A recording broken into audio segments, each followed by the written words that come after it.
Hello বন্ধুরা, কেমন আছেন সবাই? আশা করি সবাই ভালো আছেন। একটা নতুন রেসিপি নিয়ে আসছি আজকে। মাশরুম দিয়ে একটা তরকারি বানাবো, মাশরুম কারি। এইভাবে মাশরুমটাকে পরিষ্কার করে নিতে হবে, একটা একটা করে খুলে নিতে হবে, তারপর ছোট ছোট করে এইভাবে কেটে নেব আমি। তারপরে গরম জল দিয়ে ভালো করে ধুয়ে নিতে হবে। এটা 10 মিনিটের জন্য আমি ভিজিয়ে রাখবো, তাতে মেডিসিনটা বের হয়ে যায়।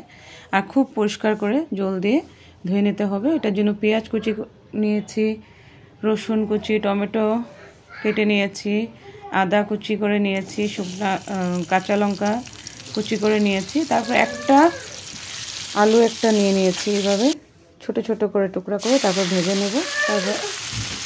তারপরে মাশরুমটাকে এইভাবে ভেজে নেব, হলুদ নুন দিয়ে হালকা হালকা করে ভেজে নেব মাশরুম। তারপরে আলু আর মাশরুমটাকে এইভাবে আগে ভেজে নিয়ে আলাদা করে রেখে দেবো। তারপর এটাতে একটা ফোড়ন দিয়ে দেবো আমি, জিরে, গোটা জিরে, তেজপাতা দিয়ে একটা ফোড়ন দিয়ে। খুব দারুণ টেস্ট হয় এই মাশরুম তরকারিটা। এটা লুচি, রুটি, পরোটা, গরম গরম ভাতের সাথে খেলে খুব দারুণ লাগে।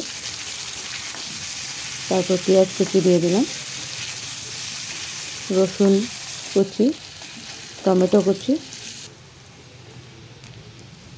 তারপর এটাতে আমি হলুদ গুঁড়ো, জিরে গুঁড়ো, নুন, কাশ্মীরি লঙ্কা গুঁড়ো, একটু কালারটা আসার জন্য। তারপর এইভাবে সামান্য একটু পরিমাণে জল দিয়ে দেবো। খুব সুন্দর করে ভেজে নেব, টমেটোগুলো যেন গলে যায়, এভাবে ভেজে নেব। তারপরে ভেজে রাখা আলু আর মাশরুমটা আমি এইভাবে দিয়ে দেব। তারপরে এটাকে খুব সুন্দর করে মিক্স আপ করে নেব, খুব সুন্দর করে ভেজে নেব, খুব সুন্দর করে নাড়িয়ে চাড়িয়ে একটু ভেজে নেব সুন্দর করে। তারপর দেখুন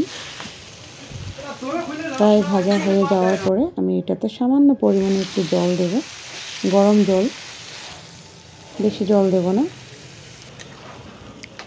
একটু পরিমাণে জল দেব। তারপর এটাকে প্রায় 20 মিনিটের মতো আমি রান্না করব ঢাকা দিয়ে। দেখুন এইভাবে রান্নাটা প্রায় হয়েই গেছে আমার। কিভাবে রান্না করেছি আপনাদের যদি ভালো লাগে নিশ্চয়ই বলবেন, আর এইভাবে ট্রাই করে দেখবেন। মাশরুম তরকারিটা খুব দারুণ লাগে খেতে, খুব টেস্ট হয়। ঠিক আছে বন্ধুরা, গরম গরম ভাতের সাথে খাবেন, খুব ভালো লাগবে। ঠিক আছে, বাই বাই।